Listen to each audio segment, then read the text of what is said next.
I'm Alec Baldwin, and you're listening to Marketing Trends and the Leads Aren't Weak.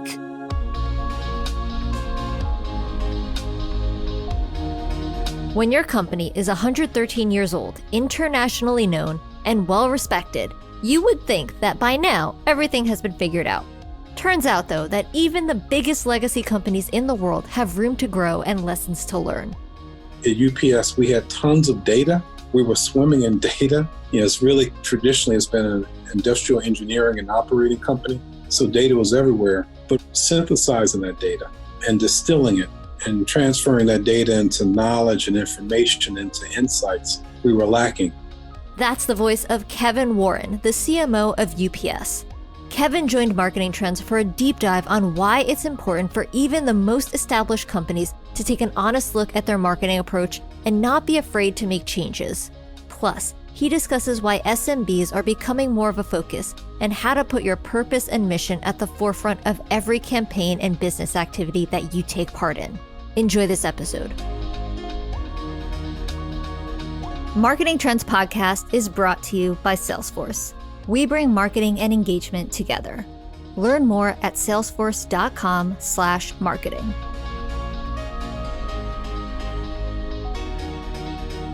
Welcome to Marketing Trends. I'm Ian Faison, host of Marketing Trends, and today we are joined by special guest, Kevin. How are you? I'm well, Ian. How are you? I'm doing great and excited to chat with you about all the cool stuff that UPS is doing and get into your background. So first, how did you get started in marketing? Well, I studied marketing as part of my business major in undergrad.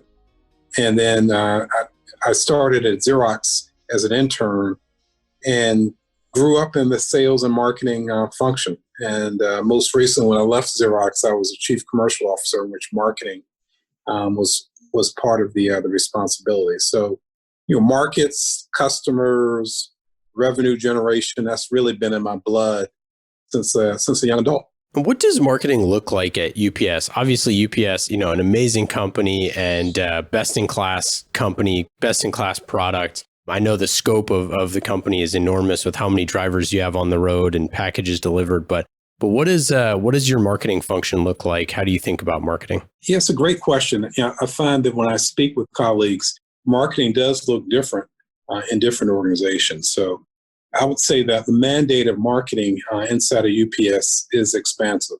So I've got responsibility for all of our pricing, all of our what we call revenue enablement, our revenue forecasting, and I'm talking globally, new product development, obviously digital marketing, brand management, and product management as well. And then even some things like the UPS Store franchise rolls up under marketing. Our e-commerce strategy rolls up under marketing. We've got a small company that we launched as an e-commerce company called Where to Go that rolls up as well. So a pretty broad and wide mandate as far as marketing. And really the key is for us to be kind of connected to the market and making sure that we listen to our customers and our partners and that we're driving revenue and bottom line profit growth for the corporation. And so, with all of that stuff, with pricing included there, how do you organize your teams? What are the different types of teams that you have? Yeah, so actually, we just went through what we call, we changed our operating model and launched that in June 1st, because what we found was last time we had done a reorg in marketing, it was 10 years ago. And the world is totally different in 2020 than it was in 2010. And so we really saw that there were some needs, there were some assets and resources we had at certain places inside of marketing where the return wasn't as high and we had a lot of resources. And then there was some emerging needs that were being driven by industry opportunities and dynamics in which we were under-resourced. So we did go through an operating model in which basically inside the same financial envelope, we kind of changed positions and moved people and resources to the areas in which they would drive the greatest return. So we've got, e-commerce is a huge driver in our industry, in our company. So, I've got a e-commerce strategy person, and I've got a person who's in charge of what we call digital acceleration. I've got a person who's in charge of product management and rationalizing our products and make sure we have the right number, not too many, not too few, that we hit the profitability of the products as well. I've got a gentleman who's in charge of pricing, and he's also the same gentleman who's in charge of forecasting. So he has two different units that drive that. I've got a person who's in charge of brand management and digital marketing as well. And then, we also found that at UPS, we had tons of data. We were swimming in data. It's really, traditionally, it's been an industrial engineering and operating company. So data was everywhere, but really synthesizing that data and distilling it and transferring that data into knowledge and information, into insights, we were lacking. So we invested in an analytics group, that's kind of a center of excellence, to make sure that we can get kind of predictive in what's going on in the world versus just kind of looking through the rearview mirror, so we can make better decisions, move more quickly versus the competition, and thereby take care of our customers. So those are, and then obviously the UPS store, is a gentleman who runs, that 5,000 UPS store franchise as well. So, those are some of the, I want to make sure I didn't forget anybody, but those are the big ticket items, if you will. Yeah, it's incredible, just the amount of different things that a chief marketing officer like you has. Do you kind of feel like you're one of the new wave of CMOs here with like all of those responsibilities underneath you? Because it seems like, we've had this conversation for years now about like, where does the CMO fit in the C-suite, and how close is it to revenue and all that? And it seems like you're obviously at the forefront of those things. Yeah, when I came to UPS, and I kind of mentioned it, historically, this is a 113-year-old company, 525,000 employees globally, Fortune 50 company, just a very well-run, high integrity, high reliability company, built on industrial engineering, which we need to run a complex global network, and then also run by operators, because a lot of the executives in the company had grown up through operations. And actually, our former CEO started out as loading package cars and then driving package cars, and made it all the way up to the CEO. Marketing, and again, if you think about UPS, it wasn't like, in the history of the company, we had a ton of competitors in the industry. So a really strong position. So marketing wasn't necessarily the priority that it is in a lot of companies. So the company, the board, and the CEO decided to make a change because, outside conditions were changing. So I was brought in from the outside. I've been with UPS for 2.5 years. And one of the things I had to establish very quickly is that marketing isn't a nice to have or overhead. This is, marketing is, when done right, is a value driver for the company. And that was different. It was viewed different. Traditionally, marketing would be the first place you go if you were having a tough quarter and you need to do some cost cutting to kind of make the quarter. So, I knew very quickly that we had to demonstrate the value, the return on investment, our commercial acumen, how we're contributing to the top and the bottom line of the company. And that demonstration had to be able to withstand scrutiny, so that, when you give us $1, we're going to give you at least, $1.25 back. And then we had to really refocus the organization from what I call having good outputs, nice PowerPoint slides, et cetera, to outcomes that demonstrate contribution to the top and bottom line. And so this kind of commercial acumen, and also being digitally savvy and being able to show returns, and being able to collaborate with your CIO and your CFO, put together business cases that are meaningful, so that then you go to a place where marketing is the first place to cut, to, man, how can I give you more? Because the returns I can measure and they're meaningful. And that's the journey we've been on. And so how does that kind of shape into your campaigns, the campaigns that you think about and build, the consumer-facing campaigns? So that means our campaigns have to be really focused. They're digital in nature. They have a targeted spend and a targeted return. They have to be an enabler to what we call our strategic growth initiatives, which we have 4 at UPS. Really improving our market share with small and medium-sized businesses, really kind of leveraging e-commerce as a driver towards that. We've built a healthcare business to really separate ourselves from the competitors as far as delivering sensitive healthcare packages, and then really an international player and really kind of driving international growth. So then the marketing initiatives have to be aligned and enablers to those 4. And then we have to be able to connect the dots from the money spent to the returns. In one place in particular, I would say probably the most important one was a small and medium-sized business customer segment. UPS has fantastic share in large customers. I mean, they really need the complexity of our integrated network and the consulting, et cetera, and can leverage really our size and scale. But over recent years, we have been losing share in the small and medium-sized customer segment. And that segment is the most profitable. And so, we really had to kind of take a look and say, okay, what do we need to do to reverse that trend? And so we did some voice of the customer sort of things. We kind of reached out and did interviews with SMB customers and said, hey, what do you think of us? And, they came back and said, well, you guys have been kind of quiet. We haven't really heard from you. We think you only focus on the big guys and not on us. And oh, by the way, we think we know all there is to know about you. We give you high credits for being trustworthy, reliable, having integrity. If you say you're going to do something, you're going to do it, which, by the way, are fantastic brand attributes to have. Most companies will kill for those. But we didn't score as highly as we would like in the areas of ingenuity and agility and entrepreneurial spirit and forward thinking, what I call the momentum characteristics or characteristics or the cool characteristics. So we scored high in consideration, not so high in momentum.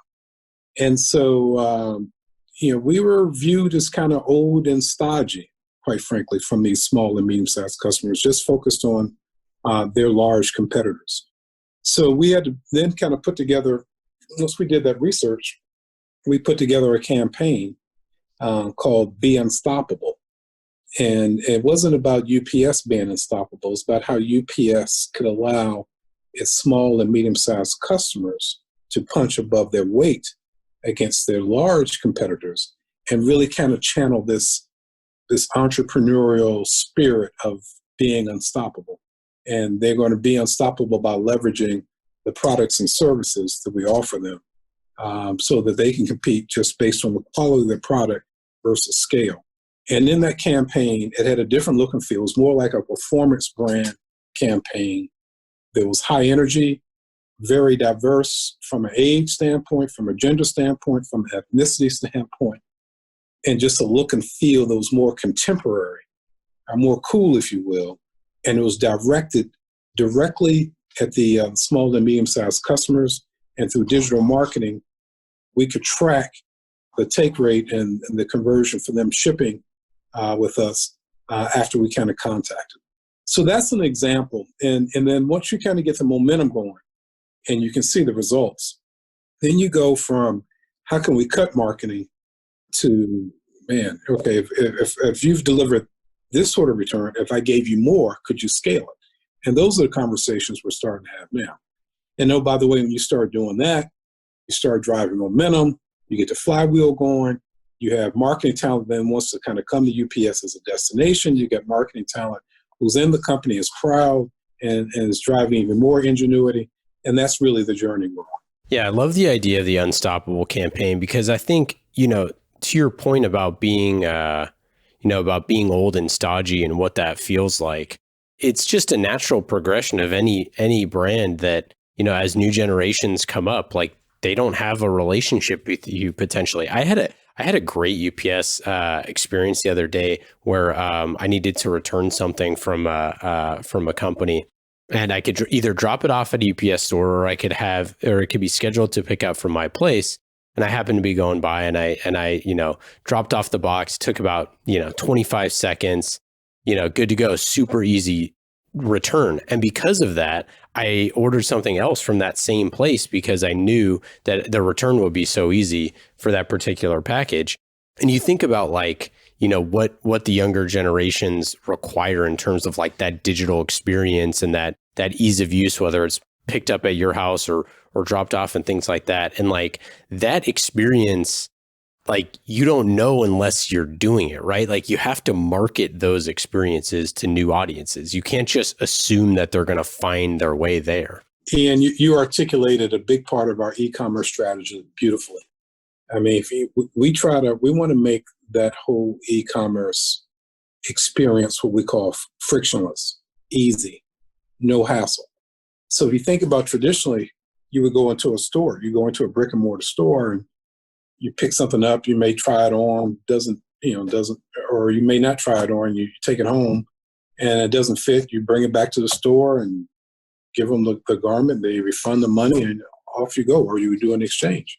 But in this world of e-commerce, particularly what's going on right now with the impact of COVID, unfortunately, that's really accelerating. We're finding that e-commerce growth that we had projected was going to take 3 years to have e-commerce reach 20% of retail. We found that happened in 3 months because of the acceleration of COVID. When the brick and mortar sort of locations kind of closed down, then you don't have that neat integration of digital and physical, and it makes it more difficult to how do I do a return? Do I need to get my own box? How am I going to get it back? How am I going to get my money? So really kind of leveraging the UPS store and those 5,000 franchisees we have. Most are within 5 miles of a particular residence, along with the e-commerce experience. You almost make it like a traditional brick and mortar experience, but it's even easier because you can order it from your phone 24 hours a day. And that's a big part of what we're trying to drive. And we've been successful. It's really kind of fueling and accelerating our growth. Yeah. So, it's funny. We used to live, me and my wife, like right around the corner from a UPS store. We used to be able to walk there. So I remember, I think I printed out, I can't even remember what it was, but it was something, we didn't have our internet set up yet. We had just moved in and we needed something printed out and we went there. I remember, I think we might've got something notarized maybe somewhere or there. I can't really remember. Mm-hmm. We got something notarized there. It was like our local kind of thing. And then we moved and now we have kind of like a new UPS store, but it's so, it's such an important piece of a marketing arsenal to have things like that because of how brick and mortar places are still really familiar for a lot of things. And there's things that you need them for that are really valuable. And by the way, it's now an extension of kind of this digital thing. And I think that, when you're in that moment, when you're like, oh, I need a notary or I need to like print something and I haven't set my printer up, or I don't even actually think I own a printer anymore. Like those are those moments, those like emotional moments, right? Where you're like, who do I go to? And to have, and if you don't know about the services that UPS offers, especially for like, small to medium, like you said, you just, it could get lost amongst the noise. Yes, absolutely. So, so the degree that we need to really make sure that we're telling that story. And, when we look at our brand awareness, which is really, really high, which is great. And we've been recognized as one of the top brands in the world. Brand rated us number 24 best global brands this past year, up from 27 last year and 29 the year before. But when we dissect our awareness with our customer segment, we score extremely high with baby boomers. But then when you start kind of going down all the way through millennials and then Gen Zs, our awareness drops.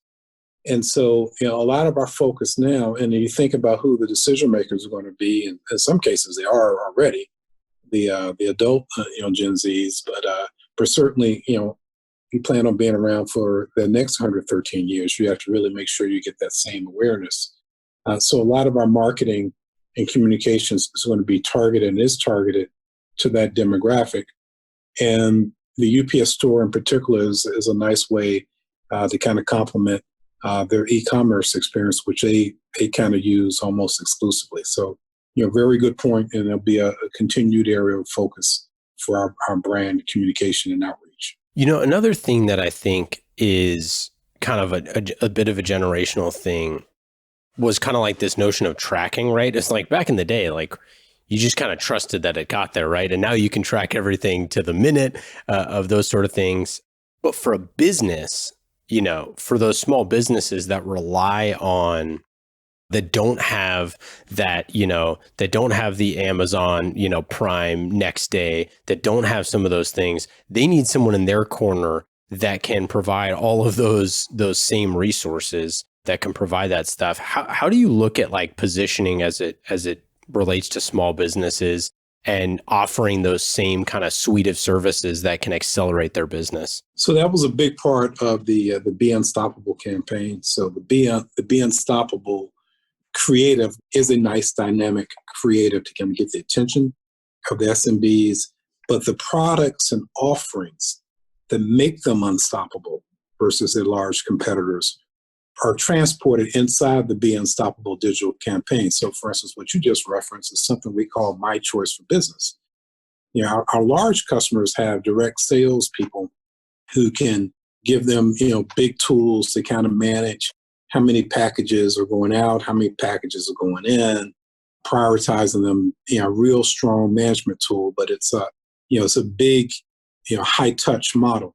These small customers, they don't have dedicated shipping departments. And a lot of them are so small, it wouldn't even be financially prudent for us to have a dedicated salesperson on them. So we have to, then come up with digital tools that arm these SMBs with the same sort of capability to be able to manage their business similar to their large competitors. And so My Choice for Business is a digital tool that gives the SMBs the ability to be able to kind of manage their inbound and outbound packages, prioritize them, see which ones are coming in, which ones they want to go out first. It's really kind of a management tool to allow them to be more strategic in managing their business. One of the things we also found with the small and medium-sized customers is they're competing with the large customers on time in transit. How long does it take to get a shipment to a particular customer? And large customers, well, they can afford, some of them can afford, next day air, put on an airplane. Some of them have multiple distribution centers, so they can have the inventory, throughout the United States, close to the customer. So the distance is short, they can get there real quick. Well, one of the things we knew we needed to do is we needed to speed up our time in transit on the ground so that these SMBs can order it and get the shipments quicker.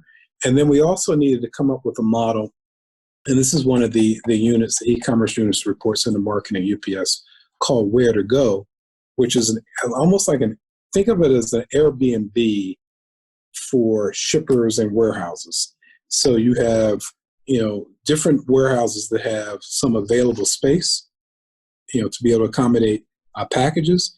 And then you have shippers who want, they don't have the resources to buy a whole warehouse. So they want to be able to just have access regionally to these places. And they need to know, there needs to be a sort of a matchmaking as to the availability and the need and the reliability. And so, that's another enabler that we've come out with to allow these SMBs to punch above their weight, to be able to kind of compete with their larger competitors. So whether it's the Unstoppable campaign or other campaigns, what type of channels are you pushing that out in? Is it a lot of TV spots, or what are the different ways that you're getting that message out there? In order to get the return on investment, we're really focusing on digital and we're focusing on targeted. And so we can be dynamic in the messaging. We can know whether a customer is a non-customer or not, because if you're targeting people customers are already doing business with you, there's really no incrementality.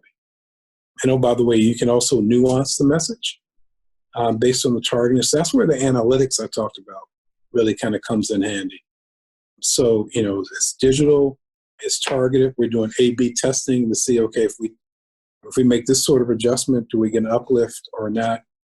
And by the way, when you can do it that way and you can demonstrate the returns, then your conversations with your CFO colleague become a lot different as far as funding and strategic positioning of marketing. Yeah, were there anything that surprised you about that campaign specifically, or some of the other campaigns with regards to like the data that you were getting, or some of the analytics that you were seeing as you started to run those? Well, we did a lot of research, and I was really thoughtful with our partner, the agency we're using. We're using our outstanding agency called the Martin Group Agency out of Richmond.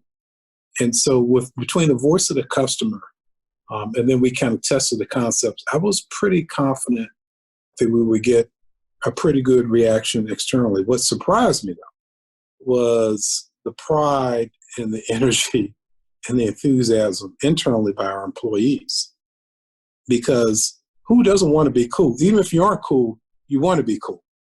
And so the fact that we were positioned, in this high energy, cool, hip, forward-leaning, relevant, contemporary way really kind of drove pride from an internal momentum standpoint. And also, by the way, we also would share it with our digital partners because more and more the way we're going to market in SMBs is through partnerships with platforms and marketplaces, because more and more of these customers, they want to do business in an integrated fashion. They want to do demand gen and checkout and warehouse fulfillment and delivery and returns. They want it all kind of integrated into one stop versus buying each one a la carte. So we've established strategic partnerships with companies like Stamps.com. Obviously, we have one with Amazon. Shopify is a fantastic partner. eBay, we just signed off on Square, PayPal, and others. And so when we started sharing the campaign with them to see if we can do some joint marketing together, even their perception of who UPS is, like, whoa, okay, we didn't know that you guys were this forward thinking. You guys are even more relevant than we had thought. So, so we knew that the end user, the end shipper, we were going to hit the mark, because that's where the research was. But our employees, by the way, I shared the campaign at a board of directors meeting, and there was tremendous excitement by the board. And then certainly our partners, we got a lift from those constituents as well. That was really a pleasant surprise. UPS over the years has also done some really cool, sponsorships and things like that. How do you view partnering with, whether it's, sports or other organizations to create content, to create things, or to create experiences? Yeah, so that one, I would say probably traditionally we were over-indexed in. Yeah, totally. That makes sense. It's tough to show the returns when that's primarily all that you're doing. So now we've got more of a portfolio approach where, we do have some events, and I would say we're picky on the ones that we have.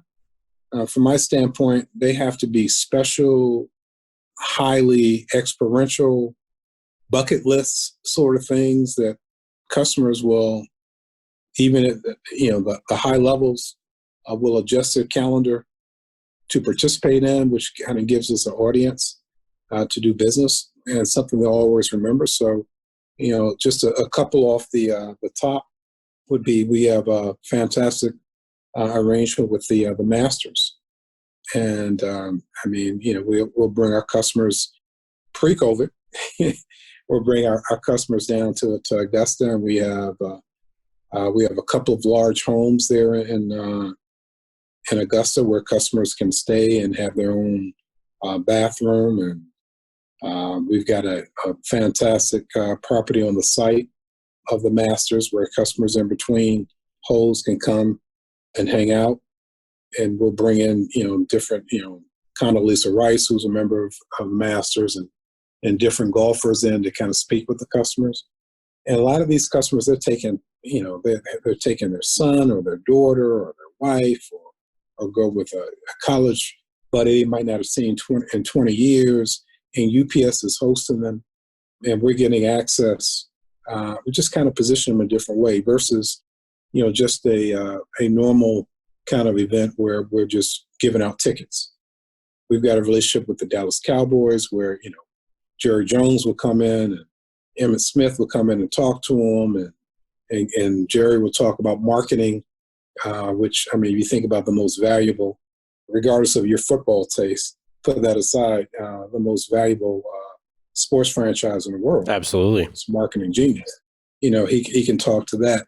So we're really, we pick our spots to make sure that it's a high experience, bucket list, high impact that really kind of gives us additional intimacy with our customers. But it's part of our portfolio, and I would say probably a smaller part of the portfolio as we're moving more and more to the digital marketing aspect to really kind of drive our brand relevance and bring in new customers. I love that. And I haven't heard someone put it just like that before about the idea of those bucket list events, because I really do think that's what it's all about, right? It's about making, we say on the show all the time, marketing is meant to be remarkable. That means you have to tell people about it. It needs to be something that you want to share. And I think so often people say, whether it's naming rights or otherwise, it's is that really, and it could be a huge mover, but is there really a depth of engagement there, or is it something superficial that they don't really remember, that your company was part of that? And I think the way that you said it, I think is really, really special. Yeah, I agree. And again, UPS, we get consideration. It's really the relevancy that we're trying to drive. So, we might be different than a company you've never heard of that might try to, really kind of get their consideration. But we're really focused on making sure that we're spending our assets in the right way to kind of drive returns. I'll tell you one other thing that we're doing as well that's slightly different, but I want to make sure, Ian, I got this in. So with everything that's going on in the world, especially, I would say, I saw it really turn towards the end of May in the George Floyd murder. The idea of purpose inside of companies is extremely, extremely critical. And this was building, the Edelman Trust Index had been rating companies over the last couple of years higher than NGOs and governments and the press and even universities as far as being the most trustworthy, people trusted the most. So with that trust comes responsibility, right? It just does. And so marketing, we partnered with, and at that time, PR rolled into marketing. Now we have a chief communications officer that PR rolls into, and she and I work closely together. So we were driving the work, and then we partnered towards the end and created a purpose statement for UPS. And we were really, one of the things that happened during COVID is as we established this essential status as a company, people realized that, whoa, these drivers, it's tough to get, PPE and the hand sanitizers and the wipes and the masks. They were hard to come by. And meanwhile, as we thought volume was going to decline, it started shooting through the roof because everybody started buying online. And our drivers were, risking themselves to be able to deliver for our customers and arguably society. And so there was just a huge outpouring of sincere gratitude by our customers for what our drivers and what UPS was doing. As a matter of fact, there was a national magazine that was titled The Battle of COVID-19, in which it had a replica of the Iwo Jima kind of saving a flag, and it had a doctor and a nurse and a grocery worker. And sure enough, a UPS driver with his dyad holding on to the flag and keeping it afloat during the battle of COVID-19. And so we end up launching a campaign called Thanks for Delivering, which we thanked our drivers, and not just our drivers, but the other essential workers for what they were doing to keep us safe and to provide, for society. So that informed really, okay, so what is our purpose? And with a new CEO that came on June 1st, Carol Tomei, she was really big on this, that, we should have, our purpose should be aligned to our strategy, should be aligned, obviously, to our priorities. We should talk about it internally, externally, even with our investors. And it should be something that is easily remembered and something that we can own. A little bit aspirational, but not something that was so far out there, people saying that's not really you. So, we end up interviewing employees up and down the organizational chart. We did local and global. We did headquarters. We did drivers. We did retirees. We did customers. We did industry analysts to really kind of get some feedback as to really what would be uniquely UPS. And one of the things we're most proud of, we did end up coming up with a purpose statement that has resonated throughout the company.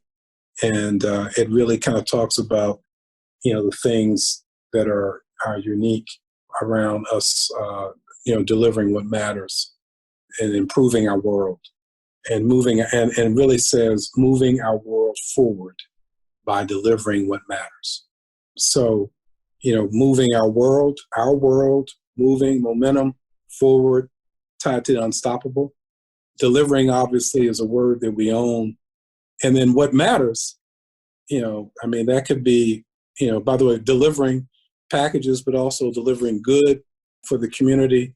And what matters allows for some personalization individually as to how you say what matters, whether it's a critical vaccine that hopefully will be delivered soon, or whether it's volunteer hours in Black communities, but delivering what matters and moving our world forward. So that was something, tied to the market, tied internally, tied strategically, but marketing had, the lead voice in driving something that we think will last for a very long time. Yeah, it's incredibly cool to see that kind of transformation and something so succinct. And I think a lot of times when we see those kind of like not a brand rehaul or anything like that, but definitely a recommitment to values and that sort of thing. It is refreshing, and I think it's cool to see also like that you live it. I've had the chance to interview Juan Perez a number of times. I mean, and he who's the CIO of UPS, and he was so adamant about focusing on diversity, about trying to find diverse talent, especially diverse technical talent. It seems like, your leadership team, walks the walk on this sort of stuff about, having an impact in the community beyond just, they're not just words. Yeah, thank you, Ian. I think so. We have Juan and I, by the way, are very close colleagues. Marketing and IT have to be hand in hand, and he and I are. But yeah, you look at the senior team, the executive leadership team at UPS is very diverse. African American chief HR officer, obviously. Marketing lead is African American. You've got Juan, Hispanic chief, both the chief information officer and also our chief engineer. You've got a woman CEO, a woman head of sales. And then you start going to our board, 40% of our board are either women or ethnically diverse. So we were really, and even, what we came out with after the George Floyd incident as to what we were going to say, we wanted to make sure there was a high ratio between say and do. And the audio and the video were lined up. We weren't just saying something, not doing something else, and let our actions speak even louder than our words. And I think that's a good litmus test for companies as to how powerful or how strong the conviction is to their values, what they do, and the actions they take. So, with all of the COVID stuff that was happening, obviously, you mentioned small businesses, hit hard, but also not just hit hard from, what they had to deal with, from the virus, but also hit hard with the fact that many of them who were, brick and mortar, things like that, had to shift to a digital model. Obviously, UPS tools can help you do that with, high volumes of shipping and things. I'm curious, final question on the small business piece is, how do you think about small businesses differently? Because it seems like you have a pretty good handle on how to market to them different than, say, your bigger corporate customers. Yeah, the corporate customers, that's more of a direct sales model. and they have resources, et cetera, that you kind of line up. The SMBs, they're wearing multiple hats at the same time. It really has to be a digital connection. We say, digital is really the passport to the SMB. And a lot of them are, that's why you see companies like Shopify, they're going like crazy. A lot of them are learning this whole e-commerce thing for the first time, how to create a digital company and do demand gen digitally and fulfill it, et cetera. So part of what we've been doing has been more advising and counseling as well. So we've had a series of webinar series has been very well attended for SMBs on different aspects as to how to kind of manage through COVID and how to alter your business model and some of the keys of e-commerce. And some of it have been subject matter experts that we have. Some of them have been, quite frankly, like we had Magic Johnson do one, who's obviously fantastic business person that talked about, some of the keys in managing business as well. So really kind of advising them as well, and then meeting them where they are, which is really kind of making it easy and more than want to do business again. I mean, you think about Facebook and Instagram and how many businesses, are leveraging that channel to get to their customer segments, and, how we can make that whole experience easier. So it's really about us not kind of doing what we've always done and selling how we always sell, and try to take all the things we've done with large customers and just do them to small customers. Really about being agile, understanding the small and medium-sized customers' needs, where they need help, and give them solutions, mainly digital solutions, so it's easier for them to digest, so they can thrive and certainly maintain and then thrive in this new e-commerce world. Okay, before we get out of here, let's get into our lightning round. These questions are fast and easy, just like marketing with Salesforce. You can go to salesforce.com/marketing to learn more about marketing on the world's #1 CRM. Lightning round questions. Kevin, are you ready? I hope so. Number 1, did you pick up a hobby or habit in shelter in place? It's interesting. So we didn't talk about that, but I didn't personally really shelter in place. UPS being an essential company, our drivers, they can't shelter in place. Our package handlers can't do that. So the executive leadership team, we've pretty much been in the office since the end of March. We might have done that maybe a week and a half. Now, the way we work is very different. So we're all masked up, the huge conference rooms, socially distant, Zoom. Now, our people, I'm talking particularly the marketeers, most of them are virtual. So what I had to do is then we had to kind of alter our communication as to how we're going to kind of stay connected to them. But it wasn't like I was, so I didn't, it wasn't like I picked up a Peloton bike or something. I was in the office working. Maybe a little jogging in place there in the office. Do you have a favorite thing to do in Atlanta on a day off? Yeah, play tennis. Saturday mornings, count me in. Doubles.